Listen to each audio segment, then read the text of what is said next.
1 liter of that fuel has the equivalent energy of 10 million liters of crude oil. You're basically creating a mini sun in a machine on Earth. So consider it that way.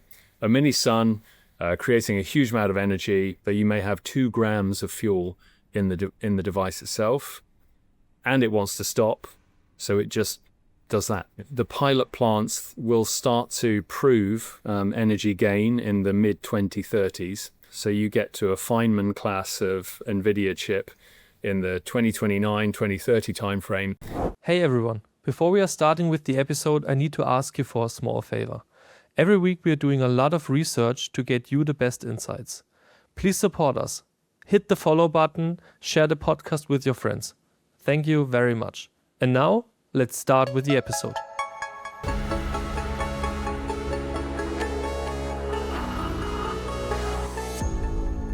Warrick, pleasure to have you today. I think before we are doing deep dives into the world of fusion, we probably need to explain a little bit what is fusion energy. Sure. Hi, Sasha. Great to be with you today as well. My name is Warrick Matthews. I'm CEO of Tokamak Energy. We're a UK-based fusion R&D company that's now moving into a lot of associated technologies. So if we start with fusion, then most people are aware of nuclear fission, and you can consider fusion as the opposite of that process. In a nuclear fission reactor, you are splitting a heavy atom, and which triggers a chain reaction, which produces a lot of energy. In fusion, you're kind of doing the opposite. You are creating some very, very special conditions that force atoms, hydrogen atoms, to fuse together. And when they fuse together, those 2 hydrogen atoms produce helium, and they release a neutron, which is the very, very high energy source. With the technology that we're pursuing here and others who are using magnets to confine a plasma, the 4th state of matter, inside a device and feed it with fuel to continue that reaction, you're basically creating a mini sun in a machine on Earth. So consider it that way. A mini sun creating a huge amount of energy, not dependent on rare fuels that you can only get out of the ground in certain parts of the world. So self-sustaining when it comes to fuel, and that gives a future energy source for the planet, one that has no CO2 emissions, and one that is there to provide baseload, dispatchable power when you need it, which will be the future energy source for our grids, for our data centers. And the prize is huge, which is why so many governments and now so many private companies are engaged in pursuing fusion and developing those reactors for the future. So what's the fuel and what is the waste in that whole process? Yeah, so the fuel is we're using 2, in a commercial reactor, you will use 2 isotopes of hydrogen. One is deuterium. Deuterium is easy. So 1 in every 5,000 hydrogen atoms in seawater is deuterium. Your source of fuel is essentially seawater. The other is more complicated. It is tritium, and there's not that much tritium out there in the world today. And the job of the device itself, when you're looking at a commercial power plant, is to breed or create a surplus of tritium. And you can do that by impacting liquid lithium with those high energy neutrons. So you are producing your own fuel with the operation of the reactor and harvesting that to have a surplus. In terms of waste, well, there is no emissions from this. This is 0 CO2 emissions. Unlike nuclear fission, which has to handle some very activated, very long duration radioactive parts, you don't have anywhere near that issue. So there is a low level of activation, which will mean that some of the parts closest to the reaction itself will need to be stored for maybe tens of years, but not tens of thousands of years. So really, that's why it is a holy grail of energy for the future, that you have this very, very energy-dense fuel. Maybe one thing to mention there as well. Imagine that 1 liter of that fuel has the equivalent energy of 10 million liters of crude oil, for example. Very, very energy dense, no emissions, huge prize for the future. But there's still a lot of work to do to get there, which is why so many companies are engaged on that right now. Yeah, that would be my next question, because like the topic fusion is around for, I don't know, like 30, 40 years. But where are we actually standing in the development of it? Yeah, and that is often the view, right? The old joke of fusion is always 20 years away, 30 years away, whenever you ask the question. But things genuinely are changing on that front. I think that fusion was a big R&D endeavor for a long time. There were big government labs around the world, and they were doing great work towards fusion. But the thing that's changed in the last 10 years, 15 years, is you're starting to see private companies come in. Private companies with shareholders and investors behind them that are demanding fast progress to get to commercial prototypes and then get to fusion power plants. At the same time as well, there have been really big breakthroughs in the technology that underpins fusion. There are maybe different ways of doing fusion we'll explore in a little bit, but on the sort of laser-driven fusion side, there were breakthroughs at the Lawrence Livermore lab, and on the magnetic confinement side, which is much more what we do here at Tokamak Energy, big breakthroughs in magnet technology using next-generation superconductors that will hold plasma in those devices have really happened within the last 5-10 years, with companies like Tokamak Energy leading the way, as well as control systems for plasma control. You can kind of imagine how difficult it is to hold a plasma that's at 150 million degrees Celsius inside a device. And previously, control systems had to be written and coded by really talented individuals.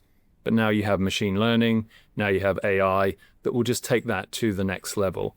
So there's technology advancement.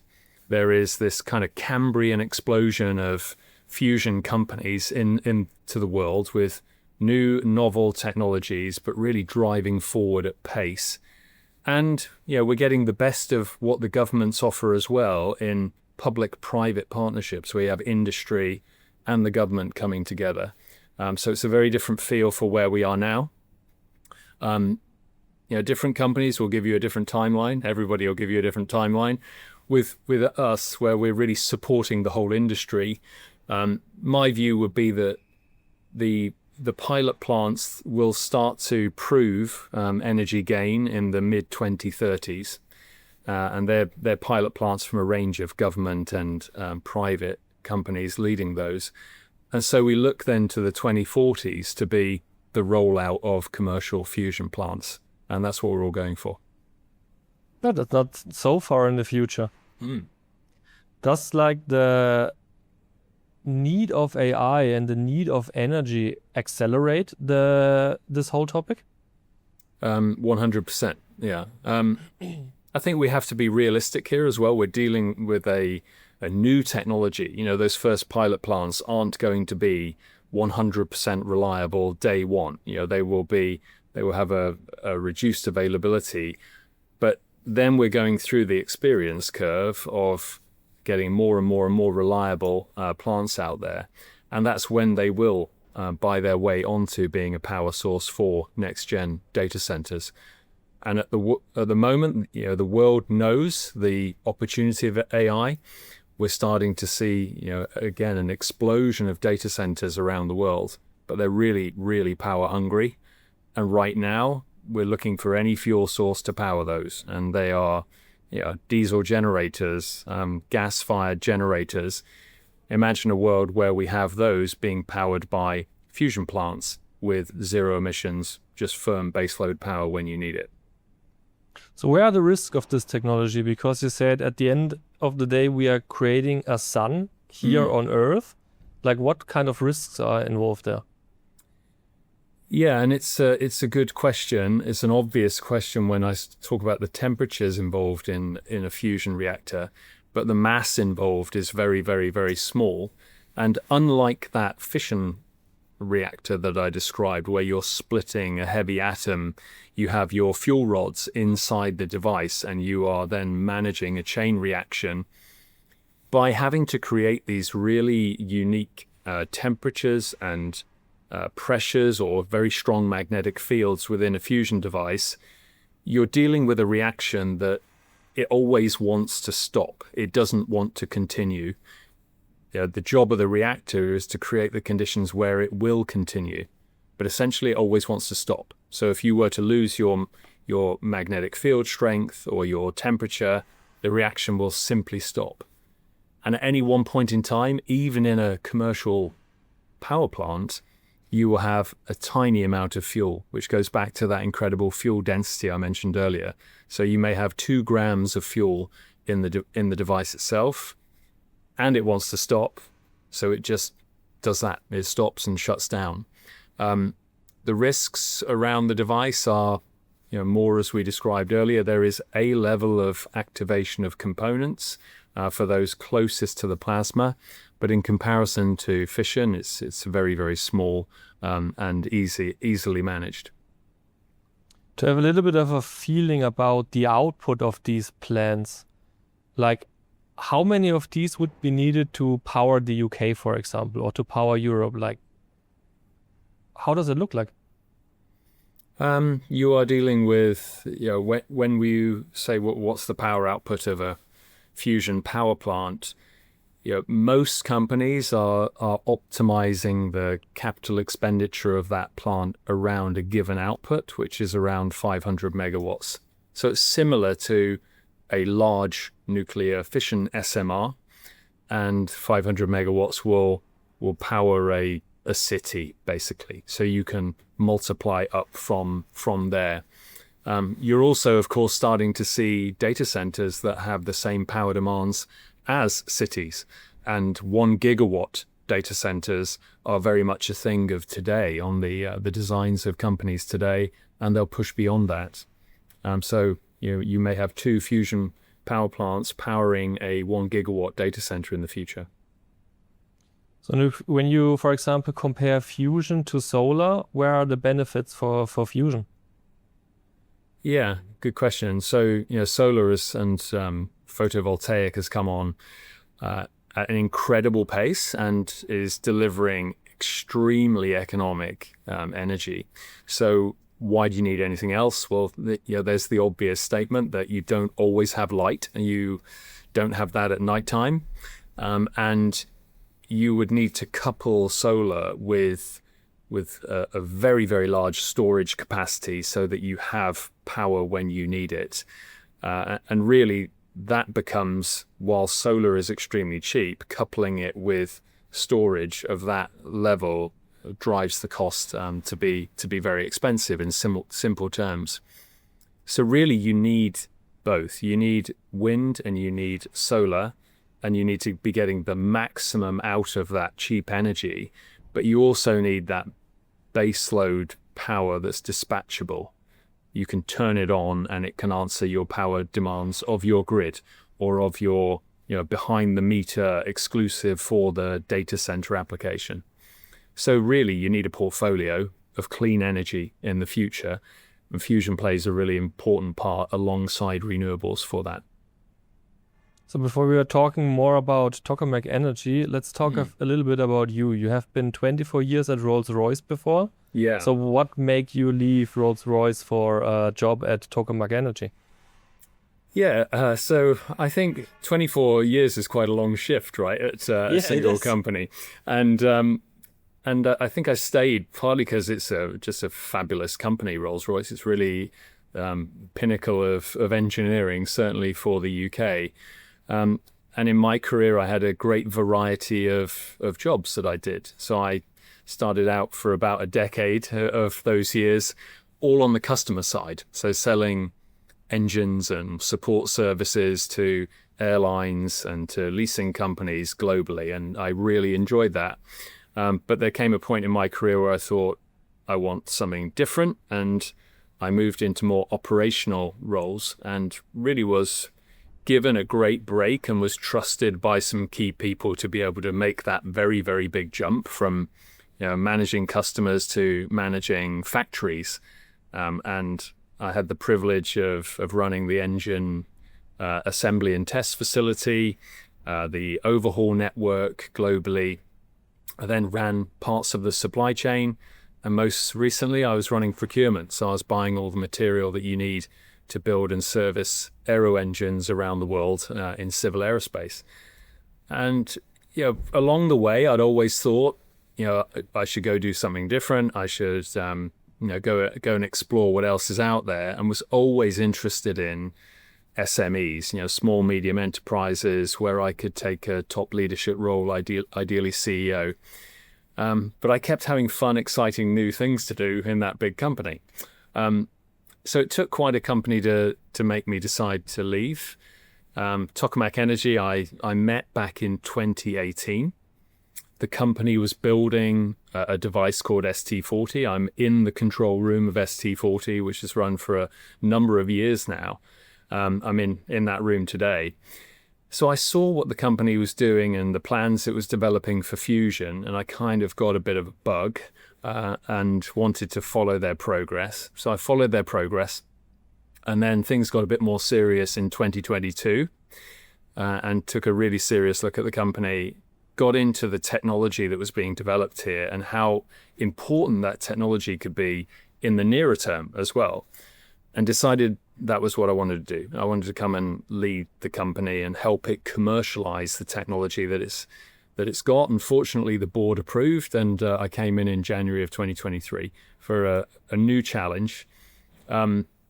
If he watches this, he'll smile. A previous boss of mine said, in a role like this, you have to be able to play the whole piano, the whole keyboard, right? And that's what I enjoy about the job I do now. I'm not a piece of a bigger organization. I'm really able to set direction for the whole organization, and I get the full variety of things to do in this role, from interfacing with investors and key stakeholders and government, but right through to working with the team day to day, things that come up in a daily operation, the challenges you face. And I really enjoy that really broad scope of job that I have here. What I already did achieve at Tokamak Energy, I think you worked on also acquiring a company not long ago. What was the name of it? Ridgway Machines. Yeah, Ridgway Machines. So maybe to talk about Ridgway Machines, I need to give a better picture, better explanation of what we're doing here and what we're doing as a company. I mentioned that I'm in the control room of a working fusion R&D device called ST40. And if I go back to the origin story of the company, you have two individuals really spinning out from the UK's national lab with a few very talented scientists wanting to drive forward a specific kind of fusion machine. It's called a spherical tokamak. A tokamak is a device that holds that mini sun in a magnetic field. Usually it looks like a donut shape, big ring donut shape. A spherical version is really squeezing it into more like a chord apple shape. So they saw and have been working on a similar device at the UK's national lab. And they wanted to drive that forward in a commercial organization. And so where we are now, ST40 is the third one of those prototype devices. It's by far the highest performing. But they also needed to unlock an important technology for future actual pilot plants and power plants. And that's a superconducting magnet technology. And if I explain this as clearly as I can try, the machine that this room powers has got a copper magnet system. So you're creating a very strong magnetic field to hold the plasma inside big copper magnets. And to create the magnetic field, you put a lot of energy into those copper magnets, but they get hot. Copper has resistance. And so when you do that, the copper magnet heats up. And it's one of the reasons that this device can only operate for literally a fraction of a second, about 1/3 of a second in a pulse. But future power plants need to be very, very long pulse operation or continuous operation. So the company has always known you need something else to be in your magnet system. And we use superconductors. Now, a superconductor is a material that when you take it down to a very low operating temperature, it has zero electrical resistance. So it doesn't get hot, doesn't have any losses, zero electrical resistance. And the world has known superconductors for a long time, but they're what we now call low temperature superconductors. And low means really low, almost absolute zero, 4 Kelvin, so minus 269 degrees Celsius. The company was at the right time in its development to adopt a new superconductor that was coming through the ranks. And we call that a high temperature superconductor. Everything's relative, so you're still pretty cold, but you're between like liquid nitrogen temperature, which is 77 Kelvin, and if we want very strong magnetic fields, we push it lower than that. But this cooling is very easy to achieve. The low temperature superconductors need liquid helium to cool them, whereas we can use a compressor that is a cryocooler for that purpose, or liquid nitrogen. So in about 12 years, we have unlocked this high temperature superconducting technology. We now make very, very strong magnets, very robust, resilient magnet technology, but we've gone on to innovate more. So we make the fastest ramping, most controllable magnets, and we're a world leader in this field. And really that comes back to when I joined and we decided to commercialize technology. This is right at the sweet spot of that commercialization. And we have taken this magnet technology into becoming a system provider for fusion programs, government and private companies. We've gone outside of fusion, providing very, very high field magnet systems for other industries, from science to transportation. And most recently, we're moving into the area of power systems, using the superconductor with zero resistance to have very, very, very efficient power distribution systems for, you've guessed it, data centers that we talked about earlier. And to commercialize that, you need to know how you're going to industrialize that. If you're going to develop a magnet for a company, for a customer, or a busbar, or a transformer, you need to know how you're going to ramp up factories that can make those as products rather than as prototypes in a lab. And that's why we bought Ridgway Machines. Ridgway is a company also located in the UK that is the world leader in producing magnet and cable winding equipment for these superconductors. So if you design a great product, Ridgway will make the machine to turn that great product design into a reality. And so we added them to our portfolio in September of last year, and they're a really important part of our scale-up plan. That's a very long way of answering your question. I apologize for that, but we need to kind of ground ourselves in what we're going for here. Because you said you are adding it to your portfolio. Are there more portfolio companies already? Well, we've separated the way we look at the company. We have a division that focuses on fusion because we're still using this device to do really important research and development that's actually serving government programs now. So we have a team focused on fusion. We have a brand that we established 2 years ago called TE Magnetics, and that's really our commercialization brand to take the superconducting technology and sell that and partner with others in the market. So into fusion, into non-fusion applications, and into power. And then Ridgway sits as a wholly owned subsidiary that we have, because Ridgway has an important and growing customer base that isn't Tokamak Energy.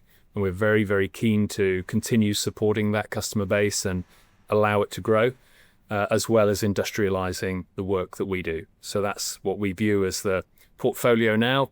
Potentially there'll be more in that portfolio in the future. So more or less, magnets are paying the bills while fusion is still developed. It is, but there's probably another clarification point to add here, and that's for investors looking into this company, or even our peers in the fusion landscape. We're not going out to get a lot of investment to build the next big device. The machine that is here today is the biggest one that we will build, and we know the purpose it's serving in these government public-private partnerships. So really, we are moving as a company to be more and more focused on the high temperature superconducting business and be a system level provider into the fusion industry. Now, if I go back to my background that we talked about in aero engines, a company like GE or Rolls-Royce, they design an incredible machine, an incredible aero engine. They don't develop every aspect of the technology that sits within that engine. They will go to a trusted partner for a pneumatic system or a fuel delivery system because they know by doing that they'll get the best system level design. And I think we are starting to see in fusion as well, companies that are moving from this mindset of vertically integrate and cover everything into focus on their core technology, their core integration, and bring in partners that can be the best of the best for those subsystems. So really, that's more the way the company's transitioning to be that provider for fusion, but pivoting to take the technology outside of fusion as well. So instead of producing your own energy, you are helping others to solve the energy crisis. Yeah, that's right. And as a result, we're not wedded to one specific architecture or designer machine. You know, we will happily work with, and we happily are working with, programs that are, you know, pursuing a Tokamak approach, programs that are pursuing a mirror machine approach, and programs that are pursuing a stellarator approach. And as on the topic of stellarators, you know, we recently announced a consortium approach with Type 1 Energy, for example, where they are focused on being the integrator, whereas we are focused on being the magnet system provider for the machine they're looking to build here in the UK. And guess what? Ridgway Machines will also be the machine provider to manufacture those cables, manufacture those magnets. So with the industry and this company is definitely finding its role in that whole system. So how does the global fusion power landscape look like? Is there kind of an arms race with China or with the US? Yeah, it's a fascinating time in the history of fusion. So you've got the private companies and you've got the governments, and then you've got the different dynamics globally. Maybe another little bit of context setting is, whereas I talked a lot about containing plasma inside a magnetic field, there is the other side of fusion, which is inertial fusion, and that's usually causing the ignition of the fusion fuel with a very high-powered laser. And that's what was done at the Lawrence Livermore lab in the US in 2022. So you have companies that are focused on developing that technology, laser-driven or impact-driven fusion. You probably have more on the other side who are developing future, magnetic confinement of plasma. But both governments and companies are keen to push both of these forwards.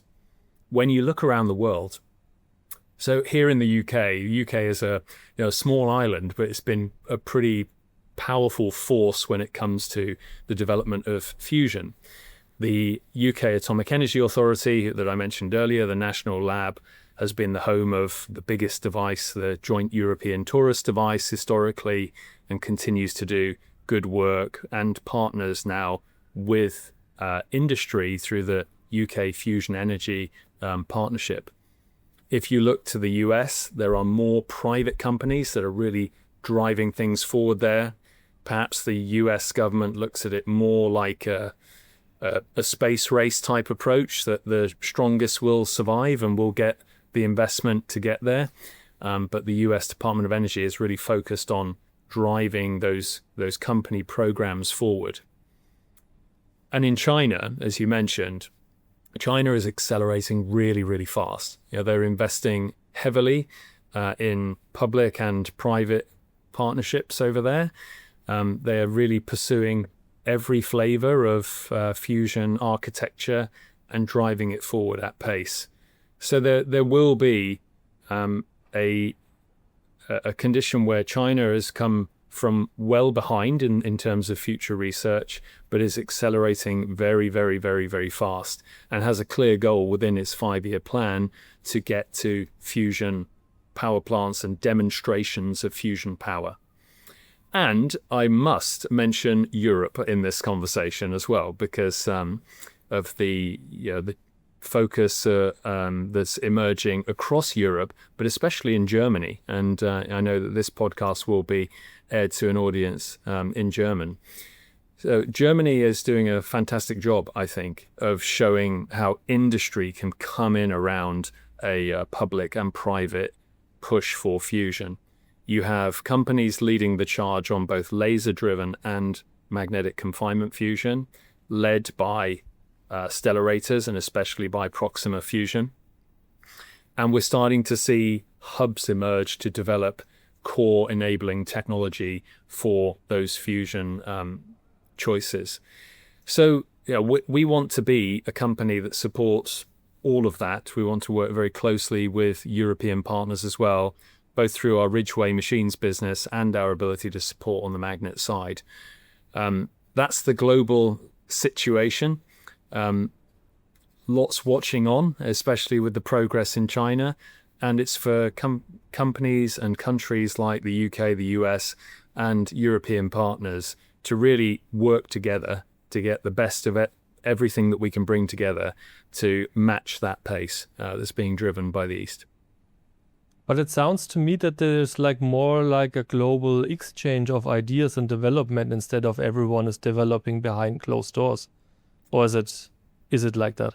Yeah, historically it's been very much like that. When it was been big scientific programs, and there is the big ITER program, which is a multinational partnership building a big device in the south of France. But that is a very, very large program that's been going many years, and it is building a device with those low temperature superconducting magnets that I talked of earlier. And in some ways, technology is moving past that with HTS, more compact systems that are available today.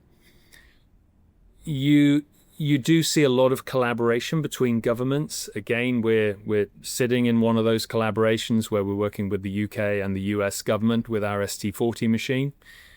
However, there's only so much that companies can give, because they need to balance what they can share on the global progress of fusion with what is special to them and what their investors are putting money into those companies to create. So the intellectual property that's developed by companies is valuable, is important. So it's a mix. There's some things that remain core to the company, have to be, and there are some things where we can work together on the enabling systems. So maybe a few words about Tokamak Energy as well. So how many people are there right now? How many people are working in research? How many people are working on the executional stuff? So maybe you can give a few numbers there. Yeah, sure. So we're around 300 people here. And we have added in the Ridgway team, which is when we first brought Ridgway Machines into the company, we were about 25 people. We're hoping that by the end of this year, we'll be at 45 there, because they have a significant and growing order book. And it's great to see, and it's great to see that company grow, because it's sat right in the middle of the UK, in the center of manufacturing for the UK. And we want to make it a really important growth story for the UK. In our site here, so we're located very close to Oxford. This is our HQ for innovation and R&D, the home of some very, very important machines like ST40, but also big magnet experiments that we have on site, like our Demo 4 system. And this is where we're developing our prototypes that will serve those markets for fusion, but for power systems and for other magnet applications. So we're roughly 50-50 split between those that are working on the fusion R&D side and those that are working on the commercialization of our superconductor technology. Do you have global customers, or is it mostly based in the UK and Europe? Yeah, far from it, really. This is a global market, global customers for fusion. So yes, we're very, very pleased to be the contracted magnet system partner for the UK's flagship program, STEP. So STEP is a spherical tokamak for energy production. It kind of mirrors the technology that this company has been developing over the years, but now that is a government-backed government industry partnership that's building a prototype in the UK. But I also mentioned earlier that we're partnering with Type 1 Energy, so a US stellarator company that is looking to bring that device, that architecture into the UK. And we're working extensively with other fusion companies from around the world, especially in Europe.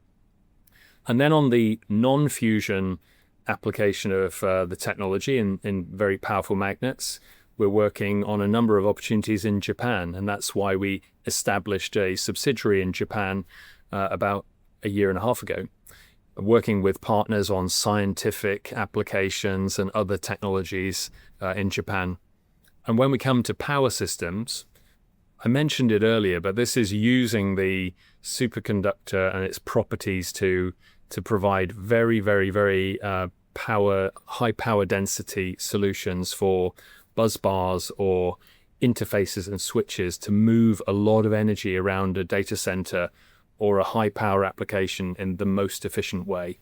That is a truly global customer base. Those are the Gen AI data centers of Texas, Saudi Arabia, everywhere around the world.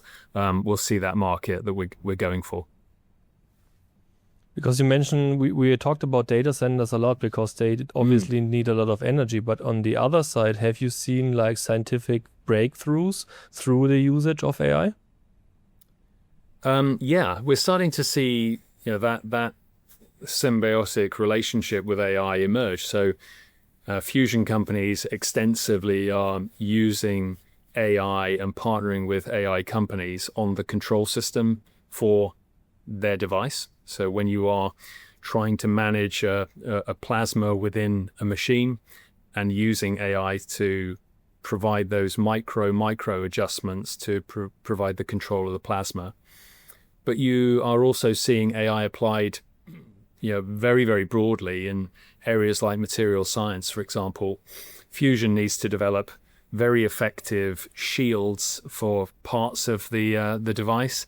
And it's a great answer to that to really accelerate the R&D and development of new materials for those future power plants. So AI is definitely serving a role for fusion, and fusion wants to serve a role for AI to provide the power for those data centers.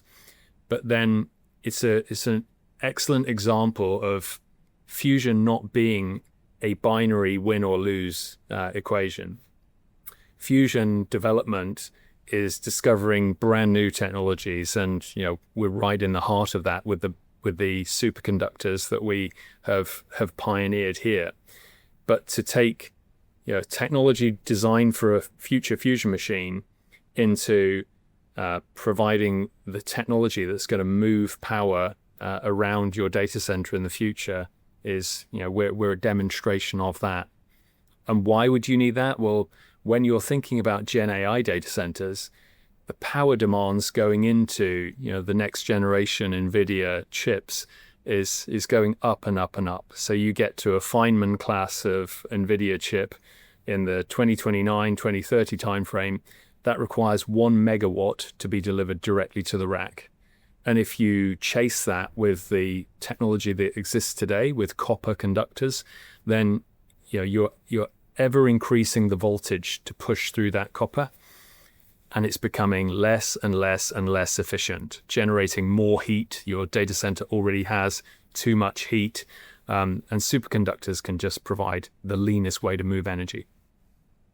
I mean, right now, especially Elon Musk is discussing about data centers in space. The question is this still needed when we have fusion as for powering them? Well, we do, but fusion isn't here today, right? Yeah. But I mean, data centers in space also are not here today. No, they're not. But hey, this is SpaceX, right? So I mean, if people would have said, well, that'll never happen, then you have to calibrate yourself. But this is SpaceX that we're talking about. People never would have thought that you would be recovering rockets and landing them back on a launch pad and grabbing them with a pair of giant chopsticks. Nobody would have said that that's possible, but it is possible today. And the exciting thing for us, I mean, I do get some criticism that whatever you talk to me about, I can say there's a superconducting solution for this, but there is, especially for space and orbital data centers, because up there, you have got, by definition, the smallest package size that you want to make possible. So if you can have an ultra efficient way of moving the power to those chips in space, and the highest current density possible leads you to superconducting technology, maybe the exciting thing for us, and it's a engineering challenge, but if you can find a way to radiate heat into space and you shield the spacecraft from the sun's rays, which you would do with, let's say, solar banks, then you could use those superconductors without having to carry the cooling system as well, because they're naturally cooled by their environment and where they are. So we're very, very interested in orbital data centers because we think it could be a great use of our technology as well. I mean, as we are already talking about the future and kind of science fiction, in a lot of science fiction books, there are fusion reactors powering spacecrafts, powering ships, powering even like homes or even small vehicles. Like, is this realistic to build them in a way that they are even fitting in a truck? So some companies are pursuing that kind of technology, trying to really shrink the size of a fusion reactor. The common view is that you've got to optimize to get started. And there are a lot of expensive systems that come together for a fusion power plant, as you would imagine. So most companies are going power plant scale, where you can get the benefit of the output of those big systems. And I think that's where it will start, is that you are more in a 500 megawatt net energy class of reactor. And you can then, in the future, I'm sure that will be put into varying package sizes for propulsion in other settings, maybe into a very small, as you've said, kind of shipping container to power a remote army base, for example, something like that. But I think it will start with power plants. And in the cases that we've talked about of propulsion, actually there are, funnily enough, superconducting magnet applications for that. So plasma dynamic drive in space, it isn't a fusion plant, but it is a fusion technology that is creating thrust with a magnetic field. We've been involved in studies with DARPA in the US about the same thing for submarine power. So I think fusion will play a role in creating those, but it probably won't be a plasma fusion plant in the early days. That will be power plants, and then it will move into new applications in the future beyond that. But in general, you think that fusion energy will be the most important energy for the future? I believe so, yeah. That's why the team around me, and so many companies and governments are going for that, because it is the ultimate prize to achieve it. I think it complements other power. We talked about renewables earlier. It's complementary to, it's not competing with, but it truly is this holy grail of energy where you're getting extreme power density to answer the needs of a society that's demanding more and more and more electrification around the world, and will just be consuming more and more electricity. We need something to answer that in a way that is not pumping CO2 and emissions into the world, and that's the prize for fusion. So I'm a believer, I'm a realist that there are still hard things to do, but that's why governments and companies are getting around those challenges to make that happen. So how does the energy mix look like in 10, 20, 30, 40 years? Well, great question. It's a crystal ball needed, but what we would like to see is that you have extensive use of solar and wind, I think in the next decade, 2 decades, there will be a complementary rollout of fission, more and more and more fission through the SMRs that the companies are driving forwards. But fission does come with challenges about where you can locate that kind of technology, and of course where you're getting the fuel for that technology. So I'd like to see a wave of SMRs and fission, and then a fusion coming in to grow beyond that, complement, but grow beyond that. And to have settings where you need dependable baseload power, dispatchable power, fusion playing a very strong role there, both for grids and off-grid technology. And the other thing about fusion is it creates a lot of heat. You are in a 500 megawatt power station design, you're creating over 1 gigawatt of thermal energy, and then you're converting that thermal energy into electrical energy. But many industries just need the heat. They want the heat. Industrial settings, petrochemical plants, fertilizer, hydrogen production. And so that's the other key role for fusion, is seeing it in an industrial setting that can overcome what's used today, which are very much fossil fuel driven, petrochemical plants being the classic example. Does the cooling work similar to a nuclear plant where you need to cool it down with water? No, you don't need to locate this by a river. For example, the water needs are far less for fusion.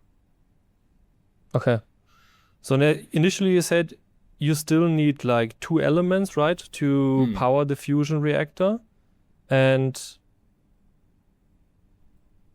is there enough of these elements around for the future energy needs?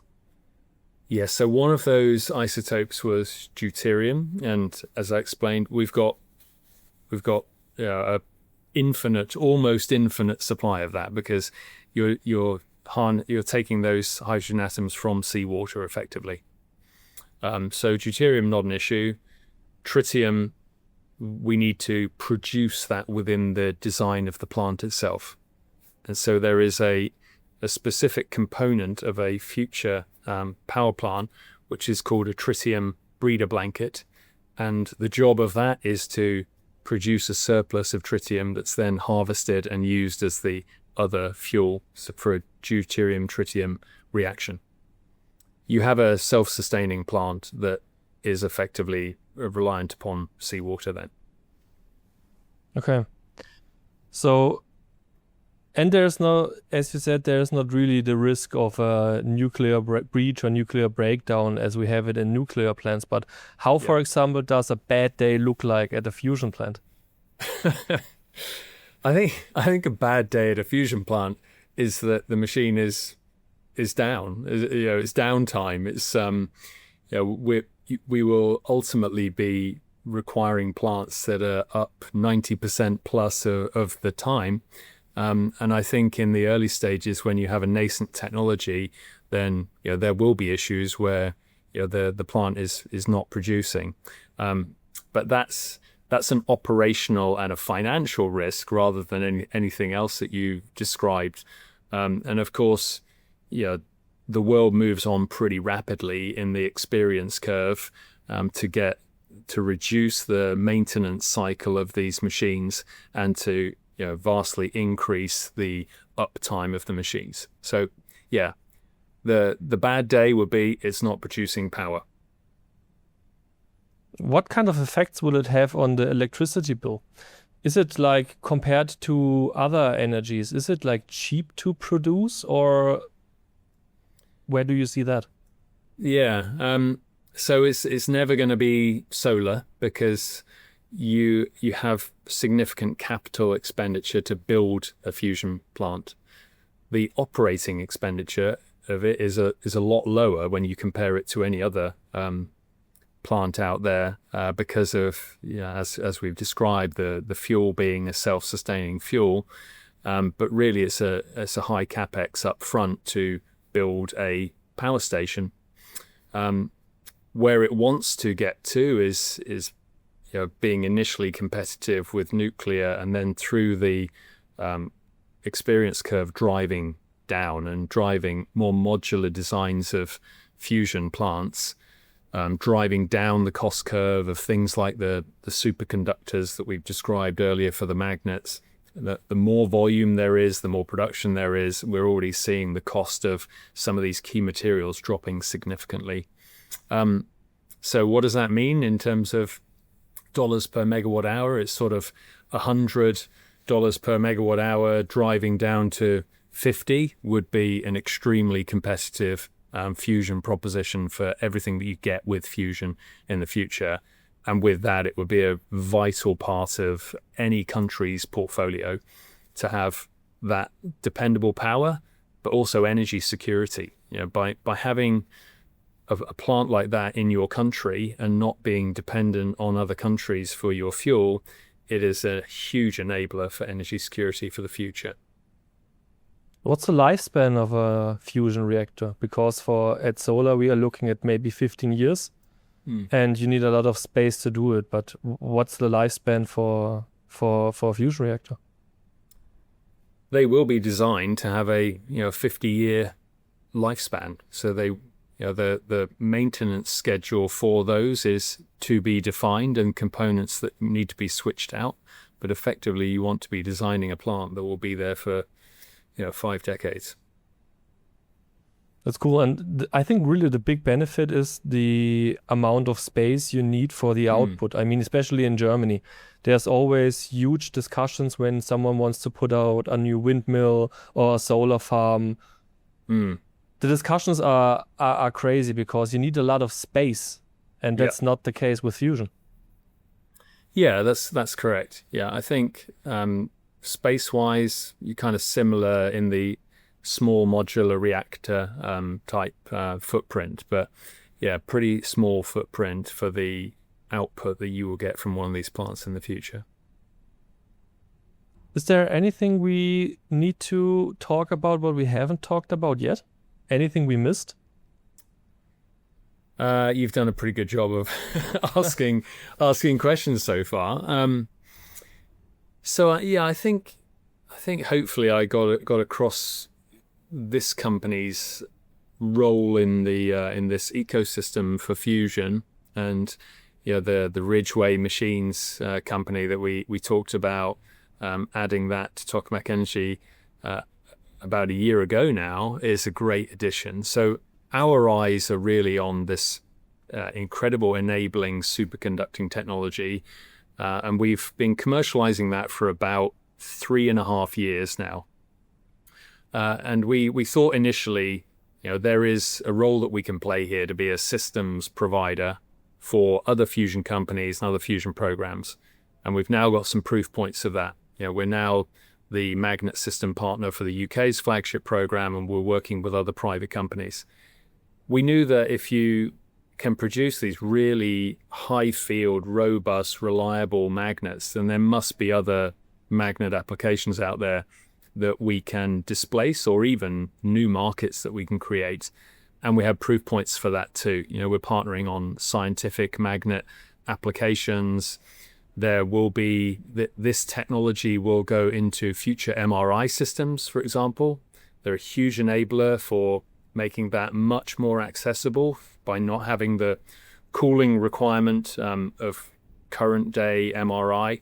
There are defense applications, many of those that will be there in the future. So there's many ways you can use magnets. And then it was some smart thinking, really, by we've got a team that is full of incredible innovators here to say, well, this is the answer to the challenge that's being put out there by Microsoft and others around how do you move the amount of energy that we need to move for our data centers in the most efficient way. And if we were on site and had a tour around what we're doing in this building at the moment, it's not that far from here that we'd be talking about prototype buzz bars and interfaces being developed for those applications. So that's where this company is going. And as a result, we've got a business model that looks very different now for the next 3 to 5 years, of significant growth and significant growth of markets and contracts, as well as growing the footprint of the company. And we're keen to do that from the UK, led from the UK, but this will be an international endeavor as well. And so we're very interested in partnering in the US, in Europe, very interested in Germany, actually, with the hubs that are being announced to focus on key technologies, one of which is magnets. Through our Ridgway business, I think there's an important role we could play there. So this company is all about partnering, both with governments and also with private companies, and we're really keen to do that in the way that we expand. Maybe one last question, because I'm asking this every guest. What's your wildest prediction for the next 20 years? My wildest prediction for the next 20 years. Well, when we talked about what's going to happen in space in the next 5 years, and we talked about orbital data centers and that being a reality, and with the companies involved actually believing that that will be, I think it's then looking at what goes on beyond orbit. If you're talking about how technologies like this can show up in enabling incredible progress. So what's done on the moon will be a big part of that, and setting up infrastructure and industry on the moon within 20 years, you start to believe is now doable. Here, back on planet Earth, I think we need to make this technology of fusion a reality, and not just an experiment that provides an energy gain headline. That is interesting, it's important, it's critical on the kind of roadmap, but within that time frame, we need power plants, an ever-growing fleet of power plants out there that are providing our power through reliable fusion. So I hope that that's not a totally radical situation. I think that's going to be the reality. I'm going to turn it back on you, Sasha. What's your most radical view of the next 20 years? Maybe I can play a part in it. That's a good question. Nobody asked me this before. I mean, it's really depending on. It's really depending on what kind of technology we are looking into, right? Because I am involved in a lot of working on digital assets and blockchain technology, but we have like many interviews also with AI, robotics, space. It's really depending on the industry you're looking into. Yeah, good. And remember what I said earlier for your future reference. Most of those industries require a superconductor. So, and if they want one of those, you can point them in my direction. Because it is phenomenal how many industries are moving this way to move power or just harness the amazing potential that you can get from superconducting tech. Warrick Matthews, CEO of Tokamak Energy. Thank you very much. Thank you. Pleasure to spend time with you. Thanks, Sasha.